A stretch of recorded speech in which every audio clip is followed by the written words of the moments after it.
Y sí, la situación de la libertad de prensa es crítica en este país. Pero antes de que sigamos hablando sobre esto, recordemos qué es la libertad de prensa. Este derecho es un derecho fundamental que está consagrado en la Constitución Política de Colombia, la cual garantiza que toda persona tendrá la libertad de expresar y difundir su pensamiento y opiniones, la de informar y recibir información veraz e imparcial, y la de fundar medios masivos de comunicación. Y esto en la teoría tiene sentido. Vivimos en un país libre.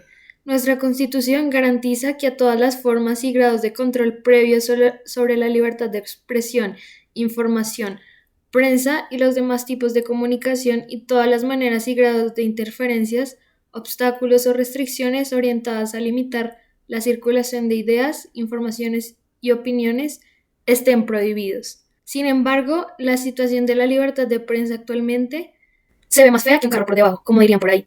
Las violaciones que se dan a este derecho son reiteradas y se dan de diferentes maneras, por diferentes autores.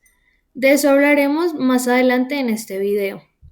La columna vertebral de este video se sustenta en la tesis de que, a pesar de haberse consagrado como un derecho fundamental en la Constitución de 1991, la libertad de prensa no es permitida en Colombia. Un primer argumento para sustentar esta tesis lo constituyen las reiteradas vulneraciones y amenazas que sufre el libre desarrollo de la prensa continuamente.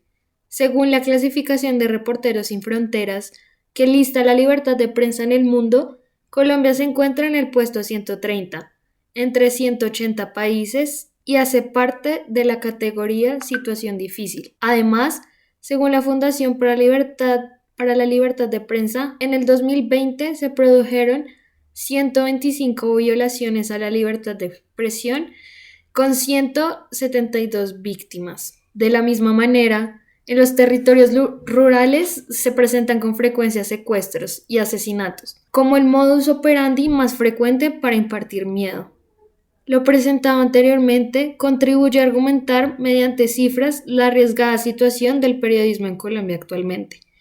Nos muestra, por medio de datos, la continua vulneración y amenaza que se da en el país en cuanto al desarrollo libre de prensa. Asimismo, las acciones que son realizadas por los diferentes actores armados, las cuales dan lugar a las variadas transgresiones a este derecho. Resultan en la imposibilidad de realizar el ejercicio periodístico de manera segura, lo cual implica el impedimento de informar libremente a los ciudadanos. No obstante, cuando se silencia a los medios de comunicación o a los periodistas, los portales independientes nacen como alternativa para informar libremente. Por otra parte, como segunda pieza de nuestra columna vertebral, encontramos evidencias de cómo los intereses financieros se anteponen a la hora de ejercer este derecho. Por ejemplo, Alexander Quiñones, citando a Thomas Piketty, afirma que los grandes medios de comunicación hoy por hoy están en manos de grandes fortunas en todo el mundo, y Colombia no está por fuera de esa tendencia. Una evidencia de lo anterior la constituye la tradición en Colombia de traspasar los medios de comunicación de mano en mano, de generación en generación, de familias ricas o con orientaciones políticas marcadas que defienden intereses privados. Estas familias o grupos empresariales se han hecho con la propiedad de los más prestigiosos medios tradicionales. Por ejemplo, la casa editorial El Tiempo pertenece a Luis Carlos Sarmiento, el hombre más rico del país. La revista Semana fue adquirida por el grupo Gilinski, uno de los grupos empresariales más reconocidos. El otro gran diario colombiano pertenece desde 1997 al grupo empresarial Santo Domingo. Dada esta tendencia, los grandes medios periodísticos pertenecen ahora a intereses privados, que defienden claramente sus propios negocios. Ya saben, el que tiene plata marranea.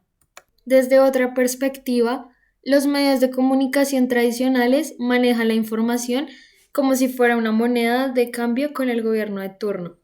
Lo normal, como todo país democrático. Es decir, terminan dedicándose a hacer publicidad pagada en vez de una investigación periodística. Siendo Colombia una democracia multipartidista, los medios de comunicación hallan oportunidades de negocio apoyando a campañas políticas que aspiran a cargos públicos. En algunos casos, hay una búsqueda de simpatía por parte de los medios hacia el partido que se encuentra en el gobierno, ayudándoles a manipular la información a su favor, sobre todo si los medios son de carácter público.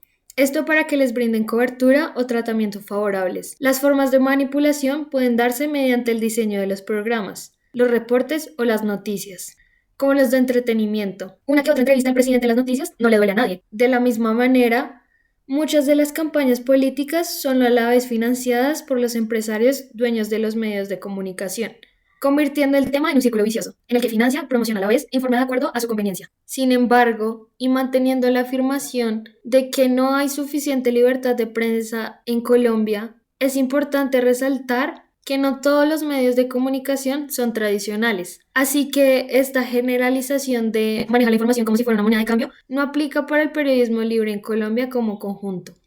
Hay medios alternativos que funcionan con modelos de negocio alternativos, que no perjudican en nada su independencia. Bueno, y ahora llegamos al último argumento, nuestra última pieza de nuestra columna vertebral. Aunque negar su ejercicio sería un delito, cosa que pasa raramente en este país, se han evidenciado casos de censura en el periodismo actual. Entre los muchos hechos que aquejan a la sociedad colombiana, Reporteros Sin Fronteras y la Fundación para la Libertad de Prensa alertan sobre la existencia de un riesgo alarmante de autocensura de quienes cubren las protestas derivadas del paro nacional, donde el Estado es el principal agresor, atribuyéndole el 62% de las agresiones a la fuerza pública y autoridades oficiales.